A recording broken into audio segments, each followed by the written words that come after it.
Okay, I don't know why, and I hope that it didn't.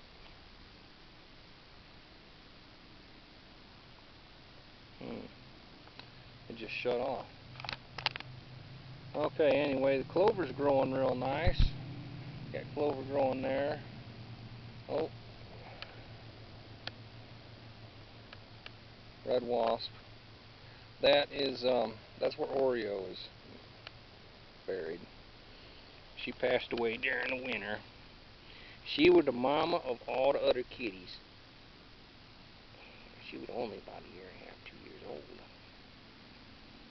She ate something. She got sick. I think she ate some bad.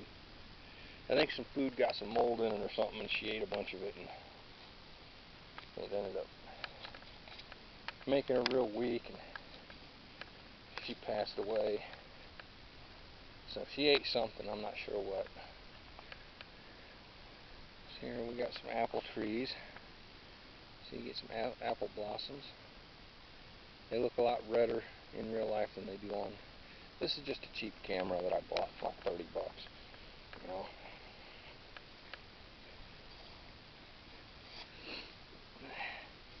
There's my mint. That is, I don't know if you can read that. That's spearmint.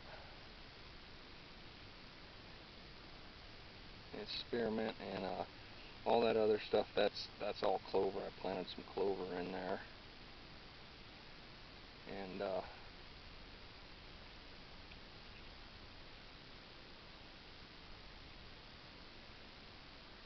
this next plant is my medicine.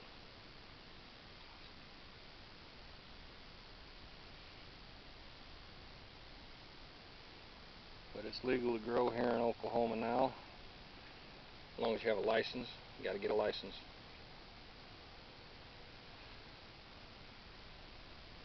So there's also some clover growing in there. The reason I do that clover is it provides like a base ground cover, and helps keep the sun from being directly on the dirt and drying it out quite so bad. And that's Miracle-Gro potting soil, so there's plenty of nutrients in there for all of that clover. And I don't think these clones they sent me are all that great.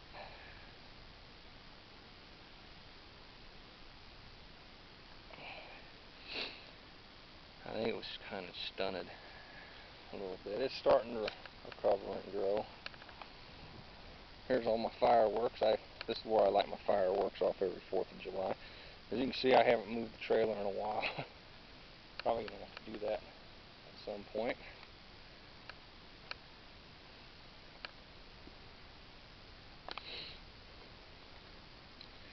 I throw these bales out here wherever they need to be to let them rot, and they help provide ground cover. And as you can see, they'll have some grass seed in that, whatever it was grown on grows up. Those are the old burn barrels. I don't burn anymore. I don't know if you can see it from here, but up there is to the right of the cabin, like right up in there. There's that's my trash pile. I just throw all the trash out there. Now anything that's organic I throw out in the yard, but anything that's like plastic, paper, metal, glass goes in that pile. See, I got some down here too. I'm trying to keep the erosion under control. When I first moved in, the ditches on both sides of the road were exactly the same. Now this side here, I made them, well, I told them to stop doing it on both sides, but they only stopped scraping on this side. So you see I got all of them weeds growing up. I got weeds growing up down in there. And this is actually like a seasonal runoff. So it's nice, and man, it's actually built up a little bit.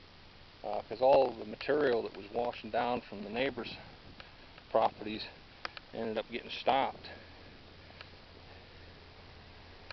Now this is what happened on this side. Because they bring their scraper up here and they pull this material off of the side back up onto the road, and then they kill all of the weeds, and then we had a big rain and it washed out, and I don't know if you can tell. Here, I'll step down in there.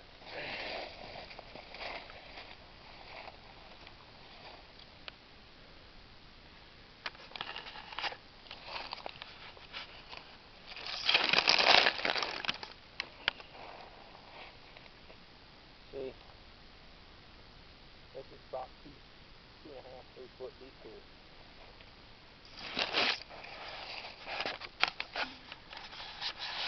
Yes, baby, I see you flipping around on the ground.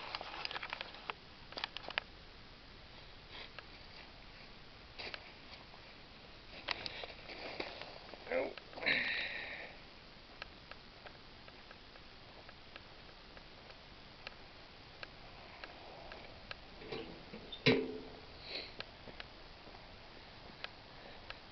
So we're getting a little bit of grass growing here. Put this in right when I first moved in, so this has been about 6 years, and we're just starting to get some weeds growing up through here. But that'll help stabilize the driveway. This is H2O, nothing but water. I get, I don't know if you can still see them.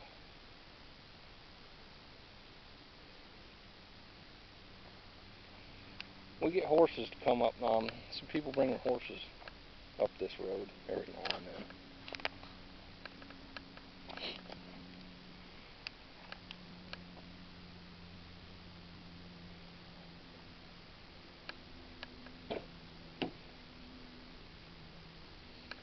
So I have a 100 and I think it's 100 and either 150 foot extension cord. There's the backup kitty food.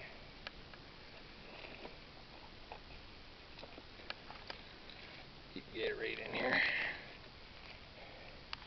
And I keep batteries in there because there's a short in the electrical system in the truck, and it's up in the frame somewhere, back behind the dash, or not in the frame, but back up in the dash somewhere.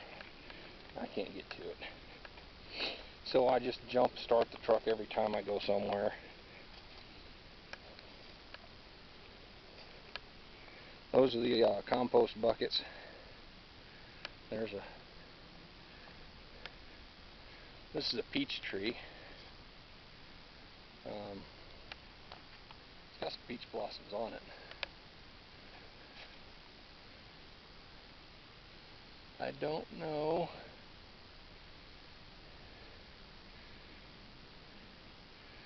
It's got some kind of insect or disease or something on it. It probably won't make it.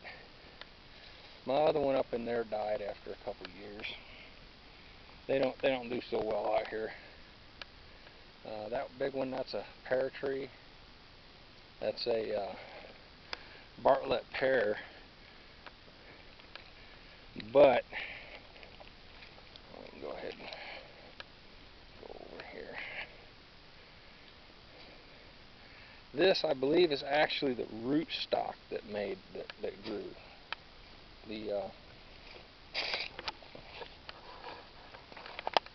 That is, it's the host. Okay, get up under here. Kitty cats like getting up under here, so it's all. I guess probably ants do too. But this is the original, and you can see the difference in the bark. You know, it's like a totally different kind of bark. That, I believe, is actually the one that would produce pears.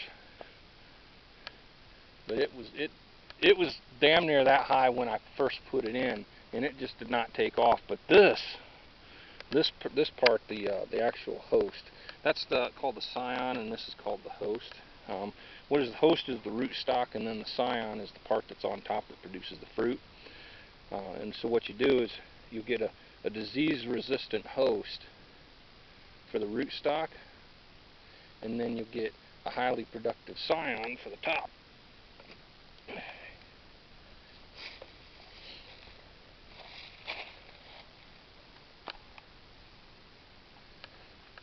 But that's that. It's outgrowing this hickory tree. This hickory tree had a full root system already developed, and the pear tree has already outgrown it. So I'm going to go ahead and let that grow. And I mean, I haven't gotten any pears out of it yet. I might get rid of this just because it's competing. Now this, you can see them stakes. This is actually the old chicken pen. It's 5,000 square feet. It's fenced off with chicken wire, which I guess you can't really see right now because it's gotten kind of rusty, so it blends in real well. But it's fenced off around there. It's